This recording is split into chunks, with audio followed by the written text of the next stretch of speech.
Hi friends, இன்றைக்கி November 23 சனிக்கிழமை. இன்றைக்கி பாக்யலட்சுமி சீரியலில் என்ன நடக்குதுன்னு சொல்லிட்டு பார்க்கலாம். கமலா ஓடி வராங்க. ராதிகாவும் மையவும் வந்து ஹாலில் இருக்காங்க. ராதிகா இங்கே பார்த்தியா, நேற்று வந்து இந்த பாக்யா வந்து மாப்பிள்ளைட்ட சண்டை போட்டது இந்த வீடியோ வந்து வைரலாக இருக்குது அப்படின்னு சொல்லிட்டு காட்டுறாங்க. இப்படி பேசுகிறா பாரவ அப்படின்னு சொல்லிட்டு பாக்யாவை மட்டும் சொல்லிட்டு இருக்காங்க கமலா. அப்போ கரெக்டாக வாக்கிங் போயிட்டு கோபி வந்து வராங்க. வந்ததுமே மாப்பிள்ள, நேற்று வந்து அந்த பாக்யா வந்து உங்ககிட்ட சத்தம் போட்டால அந்த வீடியோ வந்து சோஷியல் மீடியாலலாம் வைரலாக இருக்குது அப்படின்னு சொல்கிறாங்க.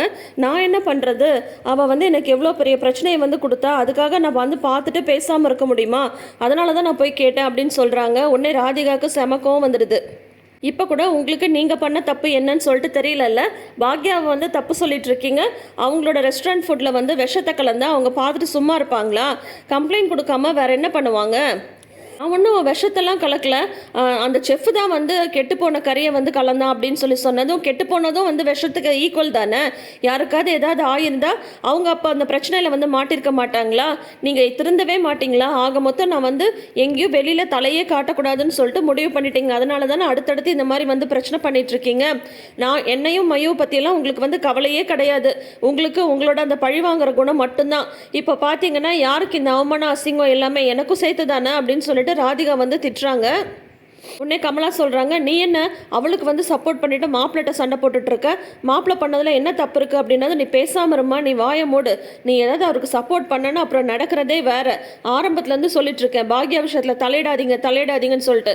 தேவையில்லாமல் வழியே போய் பிரச்சனை பண்ணிட்டு இருந்தது இவர் தான். இவருக்கு இன்னமும் அவர் பண்ணது என்ன தப்புன்னு சொல்லிட்டு புரியவே இல்லை. எவ்வளோ பெரிய பாவத்தை வந்து பண்ணி வச்சிருக்காரு. அப்போ அதுக்கு அவங்க வந்து போலீஸில் கம்ப்ளைண்ட் கொடுக்காம வேற என்ன பண்ணுவாங்க?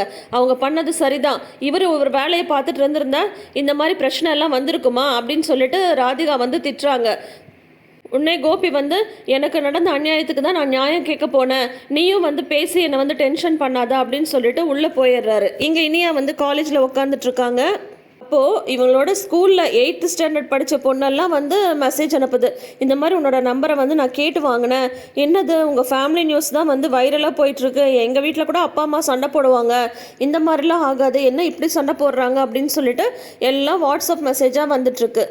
அதுக்கு இனியாவோட ஃப்ரெண்ட்ஸ் வேறு வந்து உட்காந்துட்டு இனியா வந்து வீடியோ எடுக்கிற மாதிரி எடுக்கிறாங்க. இவங்க தான் இனியா, இப்போ வைரலாக போயிட்டுருக்கிற பாக்யலட்சுமி கோபிநாத்தோட பொண்ணு அப்படின்லாம் சொல்கிறாங்க.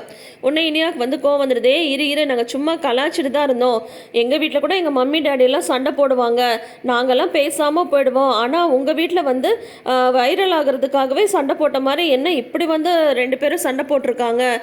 எல்லாருமே வந்து மேம் கூட கேட்டாங்க, உன்னதான் நீ ஏன் கிளாஸ்க்கு வரல அப்படின்னு சொல்லிட்டுலாம் வந்து கேட்குறாங்க. இனியாவுக்கு வந்து ரொம்ப ஒரு மாதிரி ஆயிடுது. நான் வீட்டுக்கு கிளம்புறேன் அப்படின்னு சொல்லிட்டு வந்து கிளம்புறாங்க.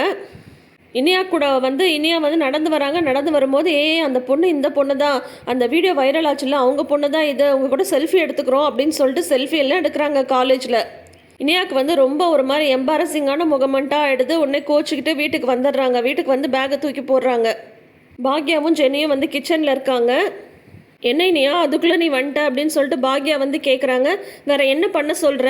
எல்லாமே நீ உன்னால தாம்மா. என்னால் வந்து காலேஜில் கிளாஸும் அட்டன் பண்ண முடியல, காலேஜில் யாரையும் ஃபேஸ் பண்ணவும் முடியல. எல்லாரும் வந்து கிண்டல் பண்ணுறாங்க, இவங்க தான் அந்த வைரல் சண்டை போடுற ஜோடியோட பொண்ணுன்னு சொல்லிட்டு.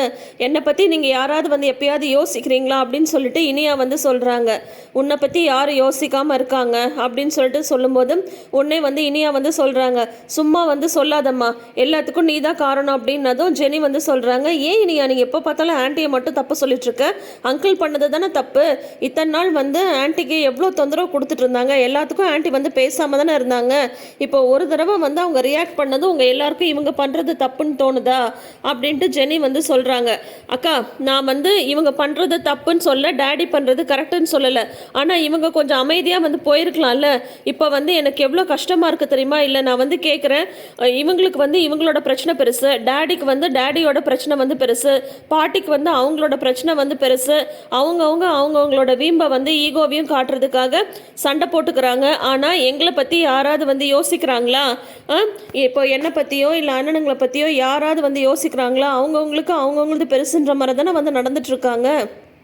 மாற்றி வீட்டில் வந்து சண்டை தானே நடந்துட்டுருக்கு. எனக்கு வந்து கஷ்டமாக இருக்குது, யாருமே எங்களை வந்து புரிஞ்சுக்கவே மாட்டிங்களா அப்படின்னு சொல்கிறாங்க. உடனே பாக்யா வந்து சொல்கிறாங்க, எனக்கு புரியுது இனியா, எனக்கு ஒன்றும் புரியாமல் கிடையாது. இன்றைக்கி உனக்கு நடந்த விஷயம் வந்து நடந்திருக்கக்கூடாது தான். இந்த மாதிரி இது வந்து அந்தளவு ஆகும்னு சொல்லிட்டு நான் வந்து எதிர்பார்க்கல. ஆனால் நான் என்ன பண்ணுறது, முதல்ல வந்து பிரச்சனையை ஆரம்பித்தது அவர் தானே. இதனால் வந்து எல்லா பாதிப்புக்கும் எனக்கு நடந்திருந்தா அப்போ எல்லாரும் வந்து பேசாமல் இருந்திருப்பீங்களா? சரி, இனிமேல் இந்த மாதிரி எந்த பிரச்சனையும் வராமல் நான் வந்து பார்த்துக்கிறேன். ஆனால் இப்போ நடந்த பிரச்சனைக்கு என்னால் எதுவுமே வந்து பண்ண முடியாது. என்னோட ரியாக்ஷனையும் நான் வந்து காட்டி தான் ஆகணும் அப்படின்னு சொல்லிட்டு பாக்யா வந்து சொல்கிறாங்க. போமா, நான் என்ன சொன்னாலும் உனக்கு வந்து உன்னோட தான் பிரச்சனையை தெரியுதில்ல, நான் எங்கேயாவது போகிறேன் அப்படின்னு சொல்லிட்டு இனியா வந்து வெளியில் வாசலில் வந்து உட்காந்துக்கிறாங்க. நீங்கள் இருங்க ஆண்டி, நான் போய் இனியாட்ட பேசுகிறேன் அப்படின்னு சொல்லிட்டு ஜெனி வந்து போகிறாங்க. ஜெனி வந்து இனியாவை சமாதானப்படுத்துகிறாங்க. சரி விடு இனியா, ஆண்டி மட்டும் பாவம் இல்லையா, எவ்வளோ பிரச்சனையை தான் அவங்க மட்டும் ஃபேஸ் பண்ணுவாங்க. எல்லாத்துக்கும் ஆண்டி வந்து அமைதியாக இருந்தால் அங்கிள் வந்து அது எல்லாத்துக்கும் அட்வான்டேஜ் அதெல்லாம் எடுத்துகிட்டு பிரச்சனை கொடுத்துட்டு இருந்தாரு. இப்போ நடந்தது எவ்வளோ பெரிய இஷ்யூ தெரியுமா? அந்த சாப்பாடை மட்டும் சாப்பிட்டு யாருக்காவது ஏதாவது ஆயிருந்தா நம்ம ஆண்டி வந்து ஜெயிலுக்கு போயிருக்க மாட்டாங்களா? அப்போ வந்து கஷ்டம் இல்லையா? அதனால தானே ஆண்டி வந்து இப்படி ரியாக்ட் பண்ணாங்க. ஆண்டி மேலே எந்த தப்பும் இல்லை, நீ ஏன் ஆண்டியை புரிஞ்சிக்காம அவங்களே திட்டிகிட்டு இருக்கு அப்படின்னதும், ஐயோ அக்கா, அம்மாவோட பிரச்சனை எனக்கு புரியுது, புரியாமல் இல்லை. அதே சமயம் டேடி பண்ணதும் கரெக்டுன்னு சொல்லிட்டு நான் வந்து சொல்ல வரல. ஆனால் எங்களை பற்றியும் கொஞ்சமாவது யோசிச்சு பார்க்கலாம்ல. எங்களை யோசிச்சு பார்த்தாது அம்மா வந்து அமைதியாக இருக்கலாம்ல.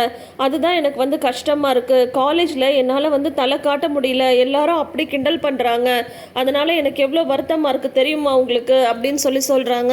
சரி இனியா, இனிமேல் இந்த மாதிரிலாம் நடக்காது சரியா? நீ ஒன்றும் இதுக்காகலாம் ஃபீல் பண்ணிட்டு இருக்காத. எல்லா பிரச்சனையும் வந்து ஆண்டி வந்து பார்த்துப்பாங்க. இந்த நேரத்தில் தானே நம்ம வந்து அவங்களுக்கு சப்போர்ட்டாக இருக்கணும். ஆனால் நீ வந்து எப்பயும் உங்கள் டேடிக்காக மட்டும்தானே யோசிக்கிற அப்படின்னு சொல்கிறாங்க. உடனே வந்து இனியா வந்து நான் போய் டேடியை பார்த்துட்டு வரேன் அப்படின்றாங்க. எங்கே போகிற, அதெல்லாம் வேண்டாம், இப்போ நீ பார்க்காம இருக்கிறதா நல்லது அப்படின்றாங்க. இல்லைக்கா, எனக்கு அவரை பார்த்து கொஞ்சம் பேசணும், நான் போயிட்டு வரேன் அப்படின்னு சொல்லிட்டு உடனே வந்து ராதிகா வீட்டுக்கு கிளம்பி வராங்க இனியா. இங்கே வந்து பார்த்தீங்கன்னா கமலா வந்து மத்தியானம் என்ன சமைக்கலாம் அப்படின்ற மாதிரி வந்து ராதிகாட்டையும் மையோட்டையும் வந்து கேட்டுட்ருக்காங்க. அப்போ இனியா வந்து பெல் அடிக்கிறாங்க. உடனே கமலா வந்து கதவு திறக்கிறாங்க. உடனே வந்து ராதிகா பார்த்துட்டு வா இனியா உள்ளே வா அப்படின்றாங்க. மயு வந்து ஹாய்க்கா அப்படின்றாங்க. உடனே வந்து டேடி இல்லையா அப்படின்னு சொல்லிட்டு கேட்குறாங்க. அவர் வந்து வெளியே போயிருக்காரு, கொஞ்ச நேரத்தில் வந்துடுவார் அப்படின்னு சொல்கிறாங்க. சொன்னதுமே சரின்னு அப்படின்னா நான் அப்புறமா டேடியை பார்த்துக்கிறேன்னு சொல்லிட்டு இனியா பேசாமல் தான் போக போகிறாங்க. ஆனால் இந்த கமலா தான் வேணும்னே வந்து வம்புக்கு இழுக்கிறாங்க. நில்லு, பார்த்தல உங்கள் அம்மா வந்து என்ன பேச்சு பேசியிருக்கா, அந்த வீடியோவை நீயும் தானே பார்த்துருப்ப. அப்படியே ஊர் ஃபுல்லாக இப்போ இந்த வீடியோ தான் வந்து வைரலாக போயிட்டுருக்கு. என்னமோ வந்து உங்கள் அம்மாவுக்கு பேசவே தெரியாது, பாக்யா வந்து வாயில்லா பூச்சின்னு சொல்லிட்டு எல்லாரும் வந்து சொல்லிட்டு இருப்பீங்க. இப்போ வந்து என்ன சொல்ல போகிறீங்க? என்ன உங்கள் அம்மா தானே உன்னை இங்கே அனுப்பிச்சி வச்சா? இங்கே நான் என்னால் முடிஞ்ச அளவு நான் வந்து பிரச்சனையை கொடுத்துட்டேன், அங்கே என்ன நிலவரன்னு போயிட்டு உளவு பார்த்துட்டு வா அப்படின்னு சொல்லிட்டு உங்கள் அம்மா தானே உன்னை அனுப்பிச்சா அப்படின்னு சொல்லிட்டு சொல்கிறாங்க கமலா. ராதிகா வந்து யார்கிட்ட என்ன பேசணும்னு எனக்கு தெரியாதம்மா, இப்போ எதுக்கு சின்ன பொண்ணுகிட்ட இந்த மாதிரி பேசிகிட்ருக்கு அப்படின்னு சொல்லவும் உடனே வந்து இனியா சொல்கிறாங்க, எங்கள் அம்மாலாம் என்னை எங்கேயோ அனுப்பலை, நானாக தான் டேடியை பார்க்க வந்தேன், தேவையில்லாமல் எங்கள் அம்மாவை பற்றி தப்பாக பேசாதீங்க அப்படின்னு சொல்கிறாங்க. அப்படி தான் பேசுவேன், ஏன்னா உங்கள் அம்மா இருக்கா பாரு, அவள் பயங்கரமான ஆள், அப்படியே ஒன்றுமே தெரியாதவ மாதிரி இருந்துட்டு என்னென்ன வேலைலாம் பண்ணிகிட்டு இருக்கா. உங்கள் அப்பா வந்து ஒரு நாள் ஃபுல்லாக வந்து போலீஸ் ஸ்டேஷனில் உட்கார வச்சிட்டால, சாதாரணமான ஆள் கிடையாதவ, அத்தனையும் நடிப்பு அப்படின்னு சொல்லிட்டு கமலா வந்து பேசிட்டு இருக்காங்க. அப்போ பார்த்தீங்கன்னா ஜெனியுமே வந்து வந்துடுறாங்க. அப்போ வந்து இனியா வந்து பதில் சொல்லிட்டு இருக்காங்க, தேவையில்லாமல் எங்கள் அம்மாவை பற்றி தப்பாக பேசிட்டீங்கன்னா அவ்வளோதான், நான் பார்த்துட்டு சும்மா இருக்க மாட்டேன், பதிலுக்கு நானும் பேசுவேன். எங்கள் அம்மாவால் என்ன பிரச்சனை வந்தது, எல்லா பிரச்சனைக்கும் காரணம் வந்து இவங்க தான் அப்படின்னு சொல்கிறாங்க. என்ன இனியா பேசுகிற, நீ குழந்தை மாதிரி பேசு அப்படின்னு சொல்கிறாங்க. எல்லாமே நான் தெரிஞ்சு தான் பேசுகிறேன், எது சரி எது தப்புன்னு சொல்லி பேசுகிற வயசும் எனக்குமே வந்துடுச்சு. இவங்க எங்கள் அப்பாவோட லைஃப்பில் வர வரைக்கும் நாங்கள் எல்லோரும் சந்தோஷமாக ஹாப்பியாக நிம்மதியாக இருந்துகிட்டு இருந்தோம். எங்கள் வீடு வந்து அவ்வளோ சந்தோஷமாக இருந்துச்சு. எப்போ இவங்க வந்து எங்கள் டேடியோட லைஃப்பில் வந்தாங்களோ அப்போ தான் எல்லா பிரச்சனையும் ஆரம்பிச்சது. எங்கள் வாழ்க்கையே அப்படியே தலைகீழாக மாறிப்போச்சு, எல்லாத்துக்கும் காரணம் இவங்க தான் அப்படின்னு சொல்லிட்டு ராதிகா வந்து சொல்லிட்டுருக்காங்க இனியா. கரெக்டாக அப்போ ஜெனியும் வரவும் ஜெனியும் உள்ளே வராங்க. ஜெனி உள்ளே வந்ததும் என்ன இப்போ தான் வந்து இவ வந்து பேசிகிட்டு இருந்தா, அடுத்தது என்ன நீயா அப்படின்னு சொன்னதும் இனியா சொல்கிறாங்க, அக்கா நான் வேணும்னே எதுவும் பேசலக்கா, நான் டேடியை பார்க்க தான் வந்தேன், டேடி இல்லைன்னதும் நான் கிளம்புறேன்னு தான் சொன்னேன், ஆனால் இவங்க தான் அம்மாவை பற்றி தப்பாக பேசினாங்க, அதுக்கு தான் நான் வந்து பதில் சொல்லிட்டு இருந்தேன் அப்படின்னு சொல்லிட்டு இனியா வந்து சொல்கிறாங்க. அம்மாவால் தான் எல்லா பிரச்சனையும் சொல்கிறாங்க, அதுக்கு தான் நான் சொன்னேன் இவங்களால தான் அப்படின்னு சொல்லிட்டு இருந்தேன் அப்படின்னதும் உன்னை ஜெனி வந்து சொல்கிறாங்க, எனக்குமே தெரியும், ஏன்னா நான் வந்து நான் வந்து எனக்கு ஸ்கூல் படிக்கும் போதுலேருந்தே அவன் வந்து எனக்கு ஒரு நல்ல ஃப்ரெண்டு, அப்போல்லாம் நான் வீட்டுக்கு வந்து வருவேன், இவங்க வீட்டுக்கு வந்தால் இவங்க வீடு அவ்வளோ சந்தோஷமாக ஹாப்பியாக இருக்கும், நாம் ஏதாவது சோகமாக வந்தால் கூட அந்த சந்தோஷம் நம்மளுக்கும் சேர்ந்து ஒட்டிக்கும், அப்படி வந்து ஹாப்பியாக இருந்த ஃபேமிலியில் இவங்க வந்ததுக்கப்புறம் தான் எல்லா பிரச்சனையுமே ஸ்டார்ட் ஆச்சு. நடந்த எல்லா பிரச்சனையும் ஆரம்பித்ததே இவங்க வந்ததுக்கப்புறம் தான். மொத்தமாக இந்த குடும்பத்தோட சந்தோஷம் போனதுக்கு ரீசனே இவங்க தான். வாயினியா நம்ம போகலாம், இதை நாங்கள் எதுக்கு உங்ககிட்ட சொல்லிட்டு இருக்கணும், தேவையில்லாமல் ஆண்டியை தப்பாக பேசுகிற வேலை வச்சுக்காதீங்க அப்படின்னு சொல்லிட்டு ஜெனியும் இனியாவும் அங்கேருந்து கிளம்பிடுறாங்க. ராதிகாவுக்கு ரொம்ப ஒரு மாதிரி கில்ட்டியாக குற்ற உணர்ச்சியாக போயிடுது. அதோட இன்னைக்கு எபிசோடை முடிச்சிருக்காங்க. ஸோ இனி அடுத்த வாரம் பார்த்தீங்கன்னா அடுத்தடுத்த திருப்பங்கள் காத்திருக்கு. ஹாஸ்பிட்டல் சீன்ஸ் இருக்குது. யாருக்கு என்ன நடக்க போகுது, என்னெல்லாம் ட்விஸ்ட் அண்ட் டர்ன்ஸ் இருக்குன்றதை நம்ம வெயிட் பண்ணி பார்த்து தெரிஞ்சுக்கலாம். தொடர்ந்து அப்டேட்ஸ்க்கு நம்ம சேனலை சப்ஸ்கிரைப் பண்ணிக்கோங்க. நோட்டிஃபிகேஷன் பெல் ஐக்கானில் ஆல் சிம்பிள் கிளிக் பண்ணிக்கோங்க. தேங்க்யூ.